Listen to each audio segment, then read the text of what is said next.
خۆشەویستانی کورسات نیوز سڵاوتان لێبێ لەگەڵ هاوکارانم پانۆرامای ئەم شەوتان پێشکەشەکەین. سبەی 5 ساڵ بەسەر ژیاناوایی سەرۆک مامجەلالدا تێدەپەڕێت. ئەو سەرکردەیەی کە هەموو ژیانی لە پێناو میلەتەکەی تەرخان کرد، ڕۆژێک پێشمەرگە و ڕۆژێک دیبلۆمات و ڕۆژێک سیاسیەکی سەرکەوتو، ڕۆژێک فەرماندەی پێشمەرگە و هەموو دەورەکانی بینی لە پێناو میلەتەکەیدا. زۆرێک لە قارەمانان و کوڕانی گەرمیان و کوێستان لەگەڵ سەرۆک مامجەلال خەباتیان کرد. وەکو هەمیشە لە دروشمەکانە ئەوترێ لە قەندیلەوە بۆ کۆشتی سەرۆک کۆماری. ڕۆژگارێک لای سەدام حوسێن هەموو کەسێک عەفووە کرا، تەنها سەرۆک مامجەلال نەبێ، بەڵام ئەو چووە شوێنەکەی دانیشت و عراقێکی تازەی بنیادنا. لە عراقیەکان بپرسیت، لە کورد بپرسیت، لە کوردانی پارچەکانی تر بپرسیت، ئەوان نەتوانن وەسفی سەرۆک مامجەلال بکەن. ئێمە ئەم شەو لەگەڵ پێشمەرگە و فەرماندەیەکی دێرین، لەگەڵ سەرکردە و پارتیزانێک بەڕێز مەحموود سەنگاوی باسی خەباتی نیشتیمانی و نەتەوەیی و تەنانەت پێشمەرگایەتی سەرۆک مامجەلالەکەین. چی کرد بۆ هاوڕێکانی، چۆن توانی ئەو شۆڕشە بگێنێتە کەنارێکی ئارام کە ئێستا لەو چەند ڕۆژەدا کە سبەی ساڵیادی ژیان ئاوایی سەرۆک مامجەلالە، بەڵام تۆڕە کۆمەڵایەتیەکان و لە هەموو شوێنێک پرسا نوێ بۆتەوە. گفتوگۆی ئەم شەومان لەگەڵ بەڕێز مەحموود سەنگاوی فەرماندەی دێرین. کاک مەحموود بەخێر بێیت. سپاس بۆ ئامادەبوونت لە ستۆدیۆ پانۆراما. مەبەستمان بوو بە وردی تیش و بخەینە سەر وێستگەکانی خەباتی سەرۆک مامجەلال، ژیان ئاوایی سەرۆک مامجەلال، غیابی سەرۆک مامجەلال لە ساحەی سیاسی هەرێمی کوردستان چگەلێنێکی دروست کرد. پێشەکی سەری ڕێزە بەردەم گڵکۆی جەنابی مامجەلال و هەموو شەیدانی گەلەکەمان و شەیدانی یەکێتی نیشتمانی کوردستان و ئەو 5 پێشمەرگەیش کە بەداخەوە دوێنێ لە کارەساتێکە گیانیان لە دەدا سەری ڕێزە بەردەم هەمویان دانوێنین و بەداخەوە لەم سەردەمە چارە نووسازی میلەتەکەمانە مامجەلالمان لە دەستدا. من هەموو جارێ ئەموت ئەگەر پێویست بکە من دڵی خۆم بدەم مامجەلال ئەیدەمێ لەبەرەوە مامجەلال بۆ ئەم سەردەمە چارە نووسازی هەم میلەتەکەمان و هەم چواردەور و هەم عێراق خۆمانە پیاوێکی مهمە. لە دوای کۆچی دوایی مامجەلالەوە خۆتەزانی عێراق بەرەو تێکچوونێکی زۆر ڕۆیشتووە. ئەو کاتانە ڕەنگە وەزعەکان تونتر بوو بێ لە بینی لایەنەکانە، بەڵام بە حیکمەت و گەورەی مامجەلال هەمووی ئەنایەکەوە کە ئەچوتە کۆشکی کۆماری ئەدبینی مامجەلال هەموو لایەنە دژەکانی لەوێ کۆ کردوێتەوە. مامجەلال تەنیا هەر پیاوێکی سیاسی و دیبلۆماز نەبوو، پیاوێکی قارەمان، پێشمەرگەیەکی ئازا. مامجەلال لە کاتێکا کە ئەگەر لە چەند کیلۆمەترێکا محاسەرە بکرایە کە ئەدبینی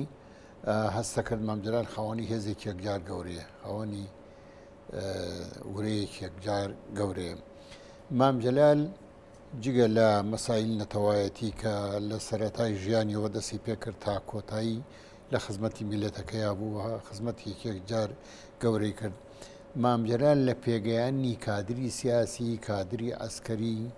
دەورێکی قارەمانانەی هەبوو، دەورێکی مێژوویی هەبوو. مامجەلال ڕقی لە کەسیش نەبوو. من ڕەنگێکە لەو کەسانە بم زۆرترین محاسبەی کردوم لە ژیاننا، بەڵام مامجەلال محاسبەی منی نەکرد بۆی ڕقی لێم بێ. مامجەلال محاسەی منیە کرد بۆی پێم بگەێنێ. مامجەلال محاسبەی ئەوەیە ئەکرد کە من کابرایەک یان تۆنڕۆ و یان گەنج بمهێنێتە سەر ڕێگایە کە میلەتەکەم ئیسفادەم لێ بکە، تێم بگەێنێ و گۆشم کا بۆ دو ڕۆژ هەم لە ڕووی پێشمەرگایەتی و هەم لە ڕووی سیاسی و هەم لە ڕووی کۆمەڵایەتی و لە هەموو ڕۆکان. و مامجەلال قائید بوو. ڕۆژێ لەگەڵ برادێک لە تەیارە سوار بووم، وتی لەگەڵ کاگنیشتوانە مەژوو جەناوی کاگنیشتوان تۆ قائیدی؟ وتی فەڵان کەس. من قائید نیم، مامجەلال قائیدە. لەبەرەوە مامجەلال کە کەسێکی سیاسی دێ سیاسیە، مەلا دێ مەلایە، عەشایر دێ عەشایرە، شێخ دێ شێخە، هەموو هەر کەس دێ مامجەلال بە زمانی ئەو کەسە قسەی لەگەڵاکەن. من ڕەنگە ئیدارەی خەڵکم پێ نەدرێ مام جەلال ئیدارەی هەموو خەڵکی پێدێ جا لەبەرەوە کۆچی دوایی مام جەلال بەڕاستی خەسارەتێکی گەورە بوو لە ناوچەکە لە یەکێتی نیشتمانی کوردستان بە دەرەجە یەک و لە عێراق و چواردەوریش وەتانزان لەو حکوومەتانەیە چواردەور هەر کێشەیەک هەبوایە مام جەلال ناوژیوان بوو مام جەلال ناوژیوان بوو لە بینی ئێران و ئەمریکا مام جەلال ناوژیوان بوو لە بینی لایەنە سیاسیەکان ئێمە ڕەنگە زۆر جار لەسەر کۆمەڵێ شت گلەیمانە کرد لە مام جەلال ئەمان و مام جەلال نەرمیە نوێنێ بەڵام دوایی دەرکەوت ئێمە هەڵی مام جەلال ئێوێ لەم سەردەمانە میلەتەکەی و حیزبە سیاسیەکان هەموو بلکێنێتەیەکەوە هەموو بخاتە خزمەتی نەتەوەییەوە بۆی میلەتەکەمان بگەیەتە کەناری ئارام و دەستکەوتەکانی خۆی دەست بکەوێت. کاک محمود لە دوای نەخۆشکەوتنی بۆ کۆمەڵێک وێزگا کۆمەڵی قۆناغ هاتە پێشەوە کورد لە دوای ئەوە لە چوارچەوەی عراقیش پێگەی کورد لاواز بوو ئەبینی کە لە هەرێمی کوردستانیش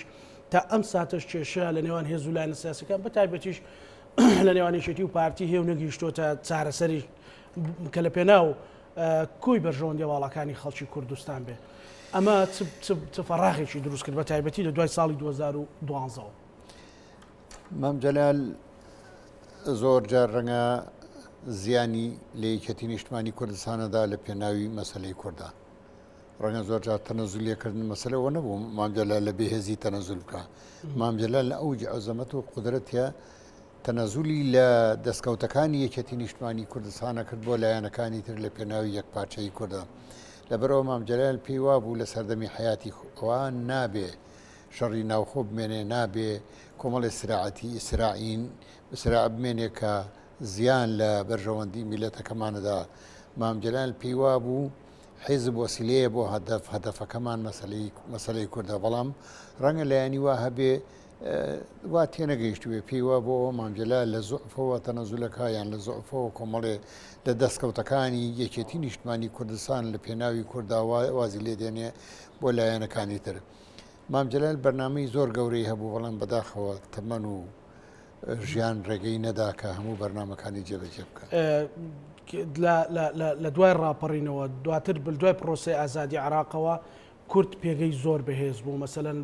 بە جۆرێک لە شکلی دەوڵەتێکی سربەخۆ یاعلان نەکرا و مامەڵەیە کرد مەسەلەن هێزی پێشمەرگە تا خواری دووس خورمات و نزیک حەمرین هەبوو بە ڕێزت کە فەرماندەیەکی پێشمەرگەی لەو سنوورانە بە ئازادی هاتوچۆ ئەکرا و لەژێر کۆنتترۆلی کورد بوو بەڵام ئەبینین بە غیابی سەرۆک مام جەلال وردە وردە ئەمانە پاشەکشەی کرد ئەمە فەراغی ئەوە یاخود واقعەکە بوو من پێم وایە بەشێکی زۆری فەراغی نەبوونی ئەوە لە سەردەمی دەسڵاتی ئەوە خۆتانین لە ناو بەغا بەهێزی پێشمەرگەی کوردستان لە ناو بەغا خەڵکیە پاراست بەشێک ناو بەغدایە فەراست بۆ من ئەنوەر دۆڵانی ئەوانە ئەمرلیوا بوون بە هێزەکانیان و لە ناو بەغا منتیقەی ئەبوو غرێب و ئەو ناویانە پاراست هێزەکانی سکرتاریەت منتیقەی کۆشکی کۆماری و ناو بەغدایان ئەپاراست ئێمە بۆ خۆمان هەتا مندەلی و هەتا زۆر جێگەی تر ئەڕۆیشتین و ئارامیمان بۆ خەڵکە گێڕایەوە عێراق هێزی نەبوو عێراق ژێشی نەبوو کە توانێ ئەو ناوچانە پارێزێ ناوچەکان پڕبوو بوو لە ئەلقاعیدە و دز و جەردە و پیاوکوژ و ئەوانە بەڵام لە سەردەمی مام جەلالە ئەو ناوچانەیشمان ئەپاراست بەڵام لە دوای مام جەلال ئەو کێشانن لە عێراقا دروستە بوو مام جەلال چارەسەریە کرد لە بینی هەرێم و لە بینی بەغداوانە لە دوای مام جەلال کەسێک نییە چارەسەری ئەو کێشانە بکە بۆیە ئێمە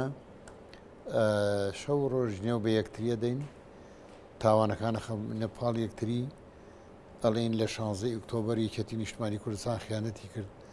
نەخێر یەکێتی نیشتمانی کوردستان خیانەتی نەکرد بەڵام بڕۆ بزانە جەماعەتەکەی شێخ جەعفەر چەندیان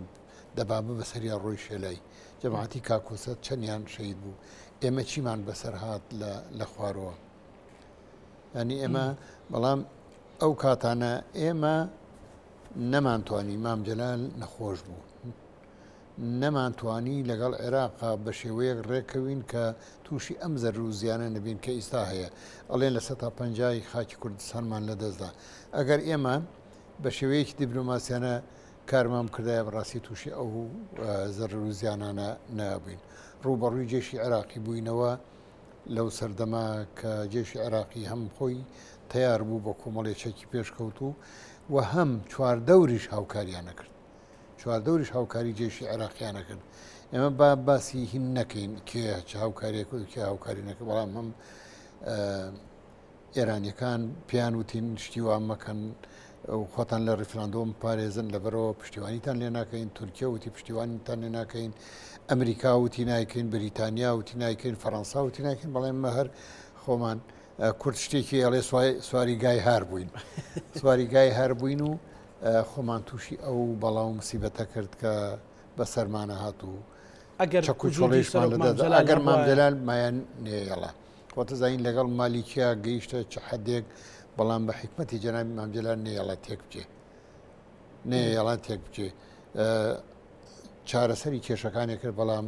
ئەوەتە لە غێبی مامجلال کێشەکانمان پێ چارەسەر ناکری کاک محموود مەسەلەن لە دوای 2012 وردە عێراقیەکان ئەوانی کە لە قیادەی لەناو ئەنجومەنی وەزیران بوون سەرۆک وەزیرێک لە دوای یەکەکان کە دۆستی کوردیش بوون کە هەستیان کرد مامجلال نەخۆشە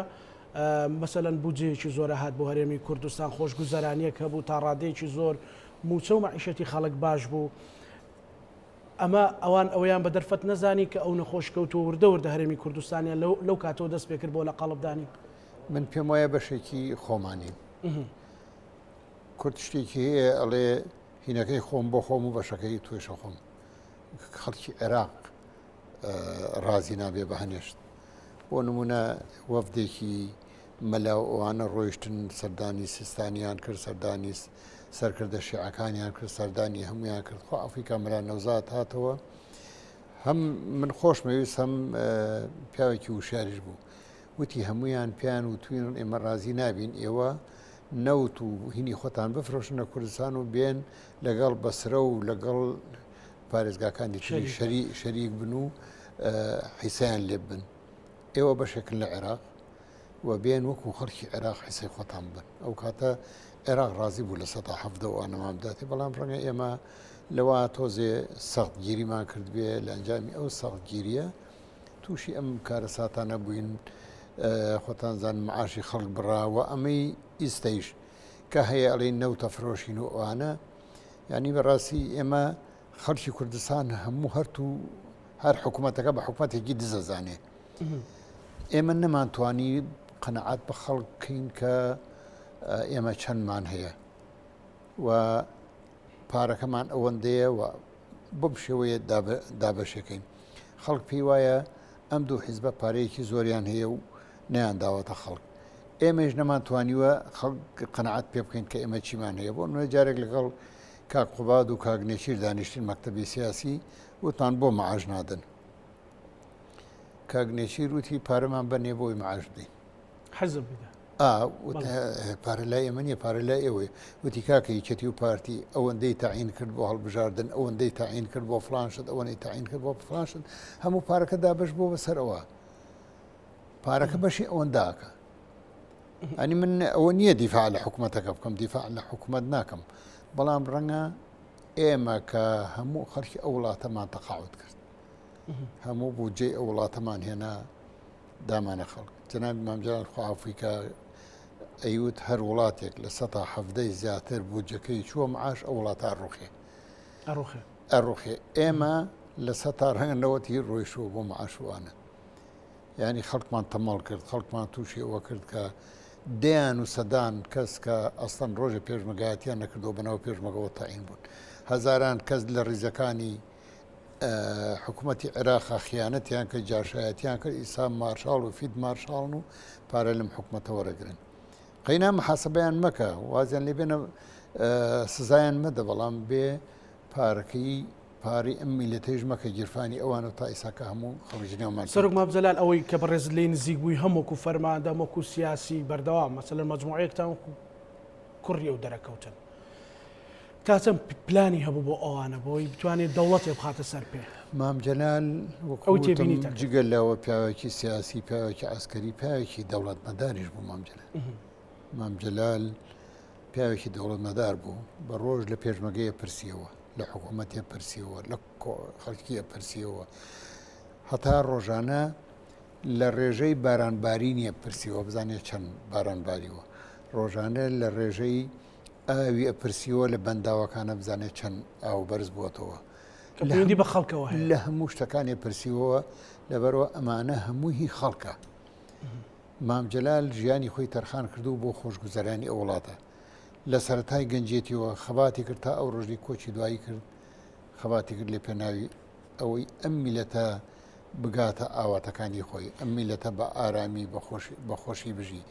هێزی پێشمەرگەی کوردستانی هەر لە سەرەتاوە خۆتزانی کۆلیژی سەربازی خڵاچوالان و مەشقی پێشمەرگە و پەیداکردنی چەک و ئەوانە مام جەلال ڕۆژانە ئیپرسیەوە ئەیە بزانە ئێمە هێزەکانمان چه ئاسێکایە کۆڕ و کۆبنەوەی لەگەڵ هێزی پێشمەرگەی کوردستانە کرد کۆڕ و کۆبنەوەی لەگەڵ فەرماندەکانە کرد فەرماندەیەک ئەگەر لە یاسا دەرچوایە محاسبەیە کرد زۆر بەتونی بۆ خۆڕەخیلی نەبوو بە ئێویست هێزێک دروستکە بە معنای کەلیمە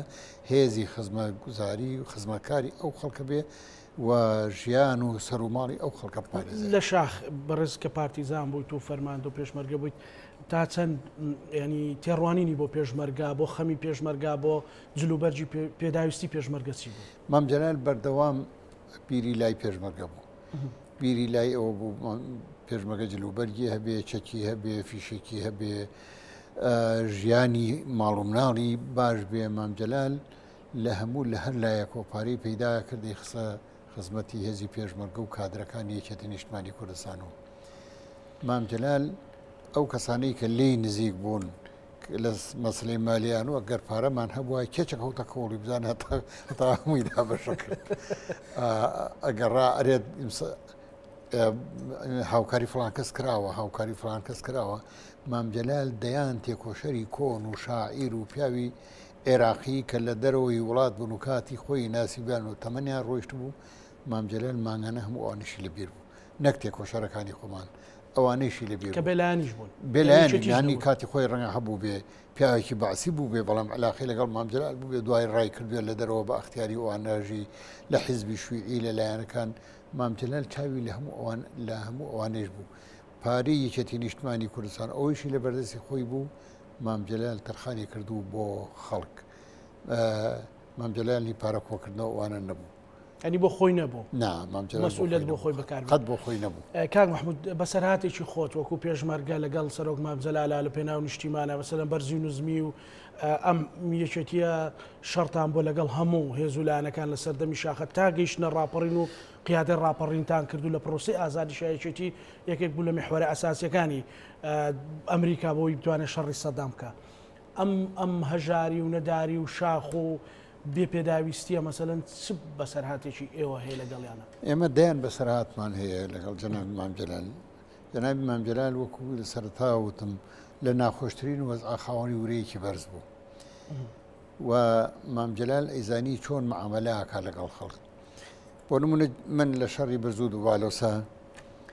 تێشکین شەیدێ زۆرماندا خۆت فەرماندە بوویت من فەرماندە بووم مام جەلال زۆر لە من تووڕە بوو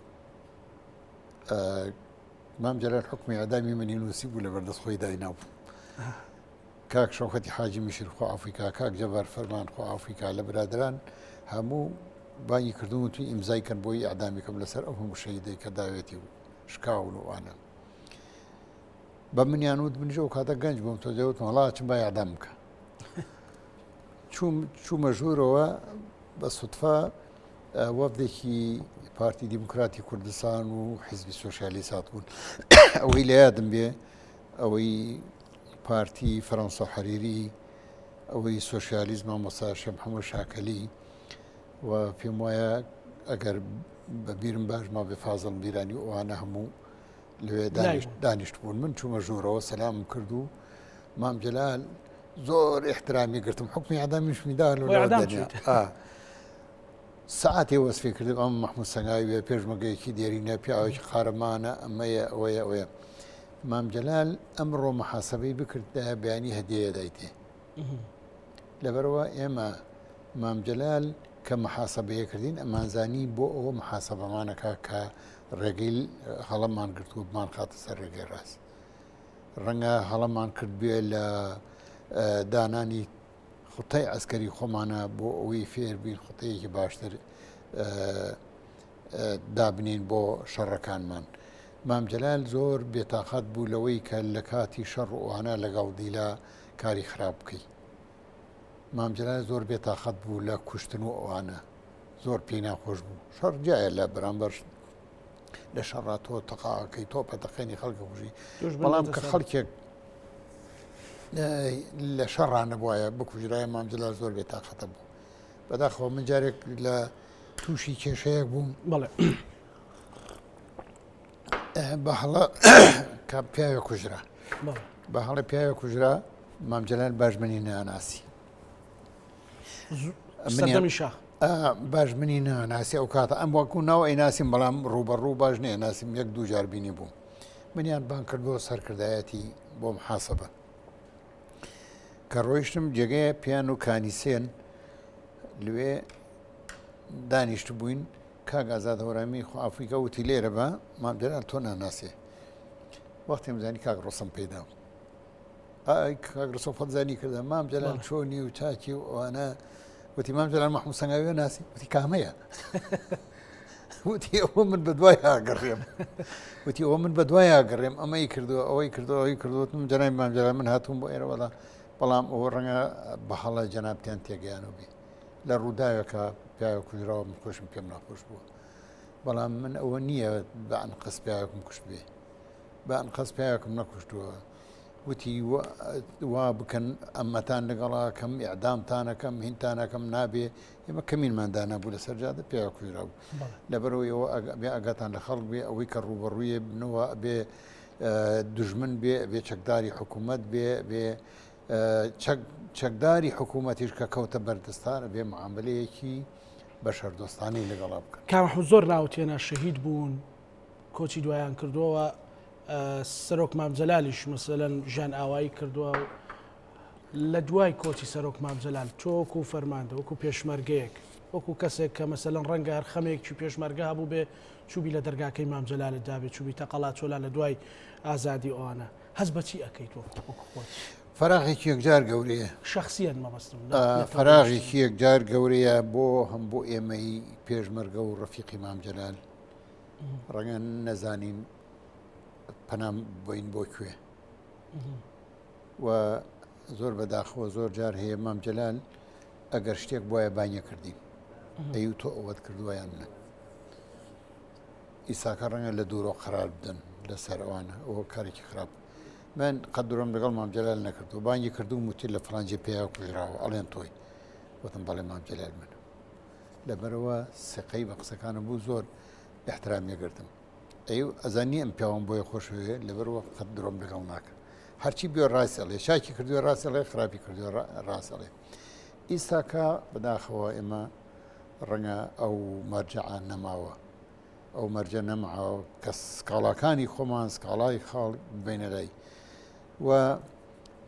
هەندێک جاریش هەیە ڕەنگە ئێمە فێری سەردەمێک بین و سەردەمەکە جیاوازی تێکەوتوێ ئیسا هەم سەرکردایەتی کۆمەڵی لاوی تازەن هەم قیادەی یەکێتی نیشتمانی کوردستان هەچێنە من لە جموجوڵەکانی کاک بافڵ لە هەنێکی زۆر ڕازیم لەبەرەوە دز و جەردەم شاری خواردوو ئیساکە تۆزێک دەستی کردوتە محاسبە من پشتیوانیەکەم لە سەداسەد ئەگەر خۆم بکەومە ناو هێنەوە پشتیوانیەکەم کە بێ محاسبەی خۆم بکە لەبەرەوە بۆ ڕێخستنەوەی هەم ئیداراتە هەم ڕێخستەوەی یەکێتی نیشتمانی کوردستانەکە ئیسا بەداخەوە مافیا لەم شارانە سەری هەڵدا و ئەنواع مافیا دروست بوو تعدا لە خەڵکەکەن تعدا لە خەڵکی خەوان پارە و ماڵ و ئەوانە شۆڕشی مام جەلال بۆ ئەوە بوو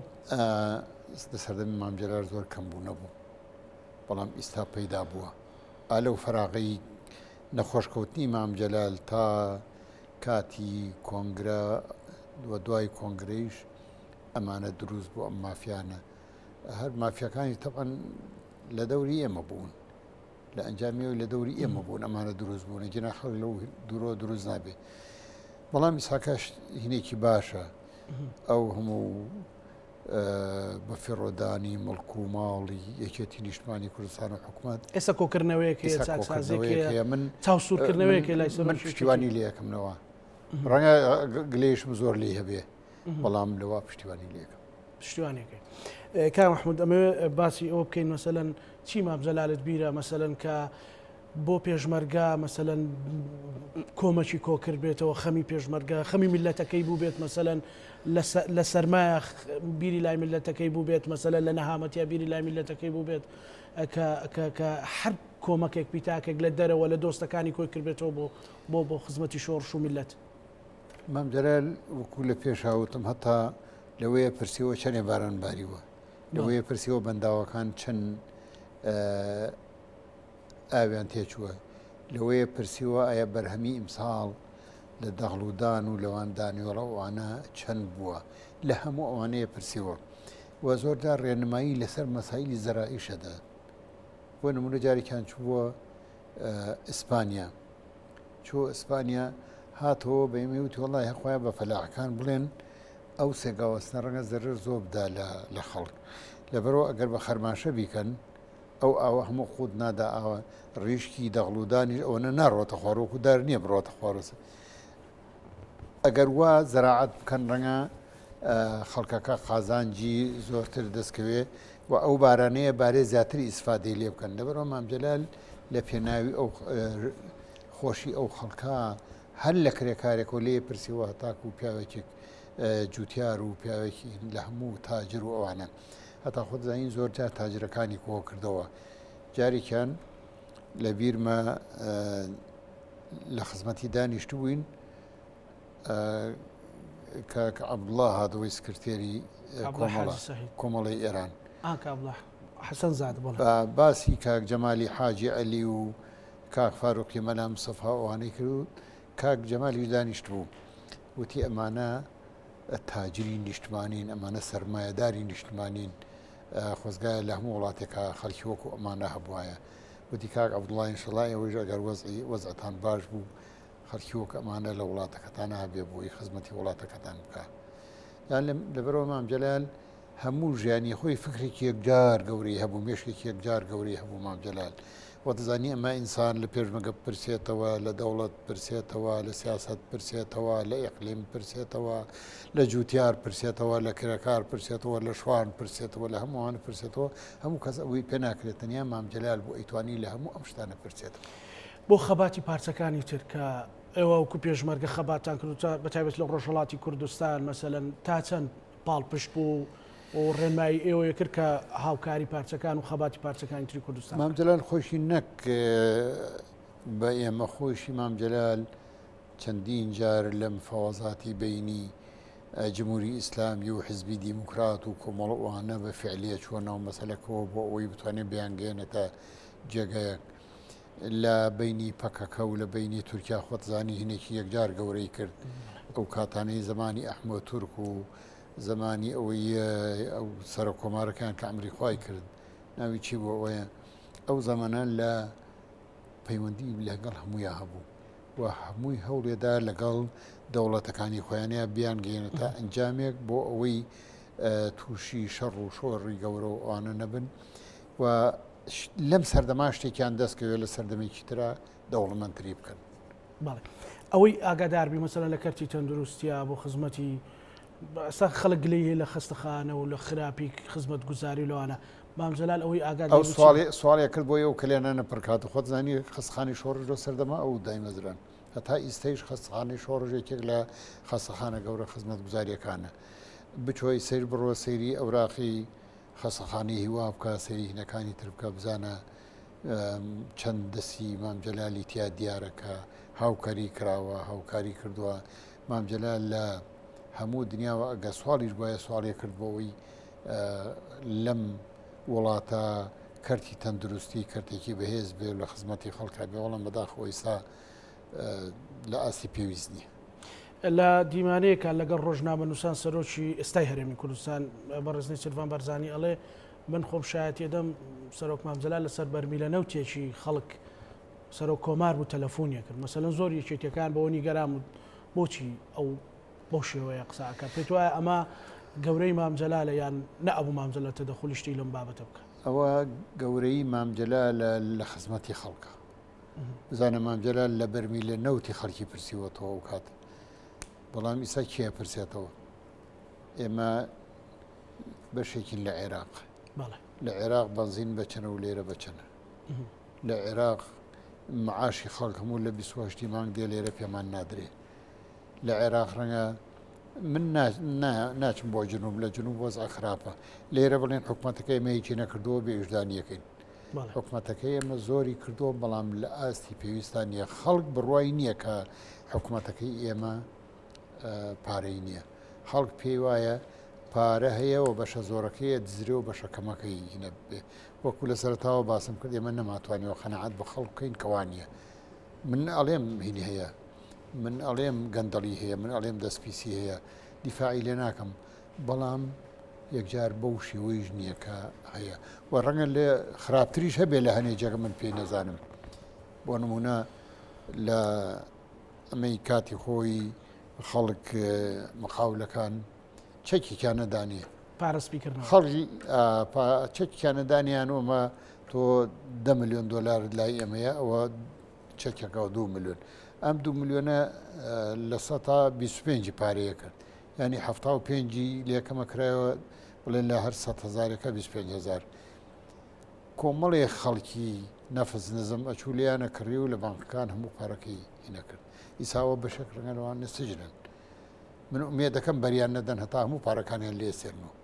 خۆم شایەتم لەسەر ئەوانەی هەنێکی چەند پارە لە ماڵەکەیەتی چەند پارە لە ماڵەکەیەتی هەمووی هین ئەو سپی کردنەوە باشە کاک مەحموود هەر لە سەردەمی ئەو شۆڕشەیە ڕەنگە لەگەڵ جەنابتا لە منتیقەکانی ترە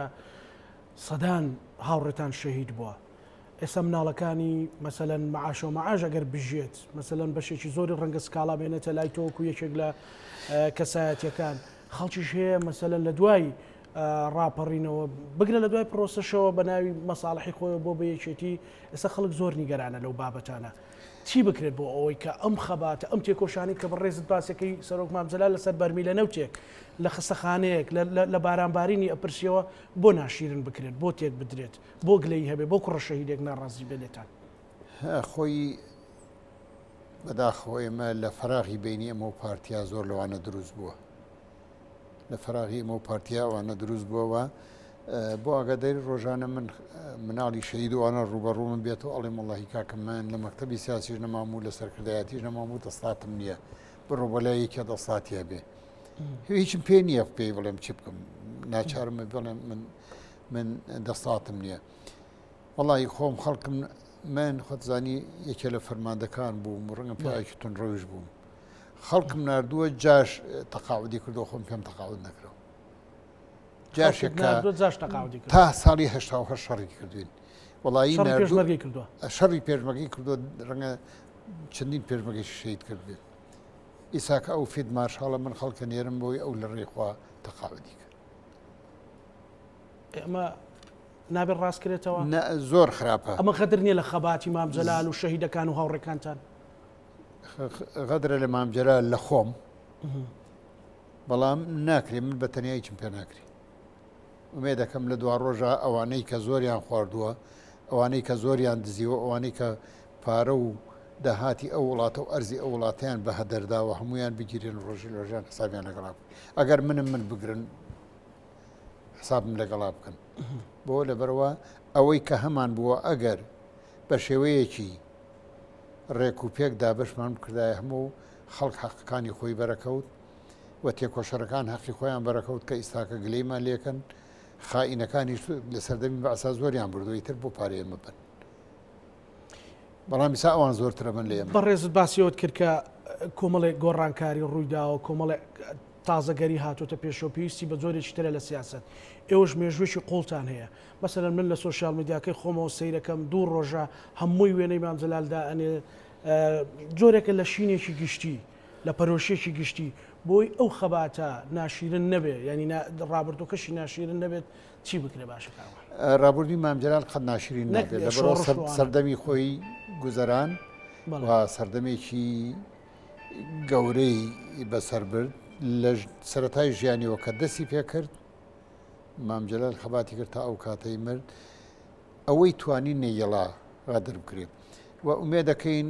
ئێستا بگەڕێنەوە بۆ سەردەمی مامجەلال ئەم برادرانەی ئێستا نەکەونە دوای سیاسەتی سەقەتی ئەم لاولە هەوڵ بدەن ئەو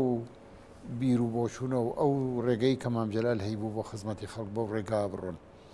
ئەگەر بۆ ڕێگا نەڕۆین زۆر دەسڵات هەبوو لە دنیا لە ئێمە بەهێزتر بوو قەزافی لە ئێمە بەهێزتر بوو زەینەڵ العابدین بن عەلی لە ئێمە بەهێزتر بوو حوسنی مبارەک لە ئێمە بەهێزتر بوو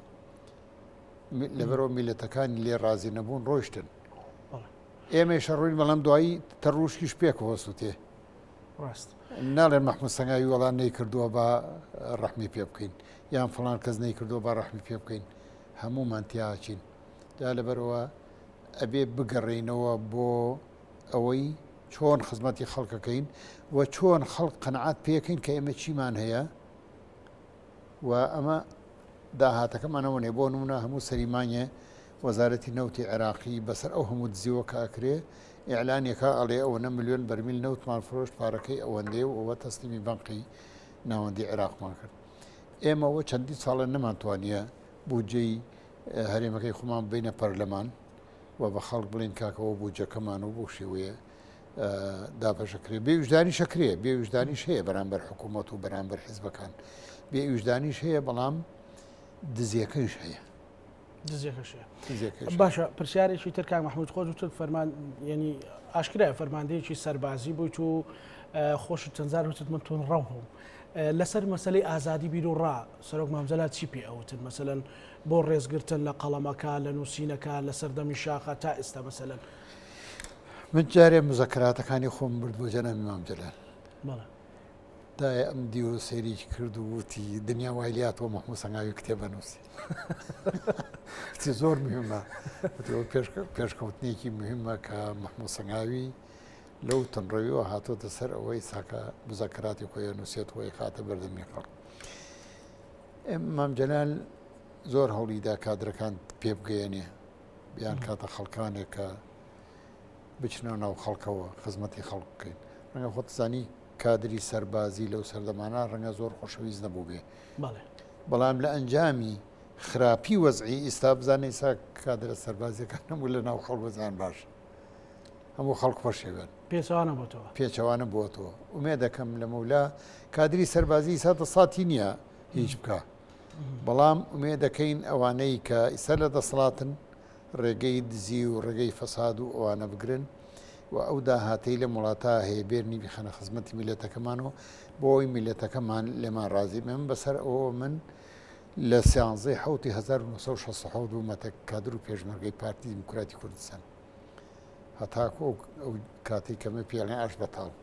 دوای ئەوە لە ساڵی 1970 و پێشمەرگەم لە یەکێتی نیشتمانی کوردستانە چ تاوانم هەیە ئێستا خەڵکی نێوم پێبدا و بەدزم بزانێ پاش ئەوەنم خەبات و تێکۆشان و مادوو بوون پاش لە دەستدانی دەیان خۆشەویست و دەیان خزم و کەس و کار و کەم زیندان ما باوکمیتیانە بێ و برامیتیانە بێ ئەوانە ئیسا ئەو خەبات و تێکۆشانەوە لە خۆمە تەماشاکەم بۆ هەموو هاوڕەکانم ئیستا وای لێ بێ خەڵکی جنێومان پێبدا لە ئەنجامی ئەوەی کە حاکمیەتێکی باش ناکەین لە ئەنجامی ئەوەی کە نەماتوانین میلەتەکەمان تێگەێنین کاک مەحموود ئەو یەکێتی ئومێدی هەموو خەڵکی کوردستان و تەنان لە پارچەکانی تریش بوو ئێستا زۆر جار لە ژێر تیغی ڕەخنەی زۆر لە خەڵکە بەشێک لە هاوڕێکانتان جیابوونە بوون بە گۆڕان بزوتنەوەیەکیان دروست کرد لێرە بە ئاسانی بزوتنەوە و خەڵکی تر دەنگهێنێ و کورسی هێنێ کورسەکانی ئێوە کەمن لە ڕووی خەباتی پەرلەمانیەوە بە تایبەت بۆ یەکێتی و گۆڕان ئەبێت چی بکەن بۆ ئەوەی ڕێڕەوەکە ڕاستکەن و لانی کەم لە باڵانسی هێزە وڵا خۆی هەر حزبێکی سیاسی ئەگەر باش بێت لە دەسڵاتە بێ هەر ناشرینە لەبەرەوە بۆ من نمودەت بۆ دێنەوە دوو پیاوەچنە بەردەم محکەمە حاکمەکە قراری خۆیەدا بە پێی یاسا ئەوەی کە دۆڕاوەڵێم حاکمێکی خراپە ئەوەی کە بردوێتەوە ئەڵێ حاکمێکی چاک جا لەبەرەوە هەر حزبێ زۆر لە دەسات مایەوە چاری هەر ناشری نەبێ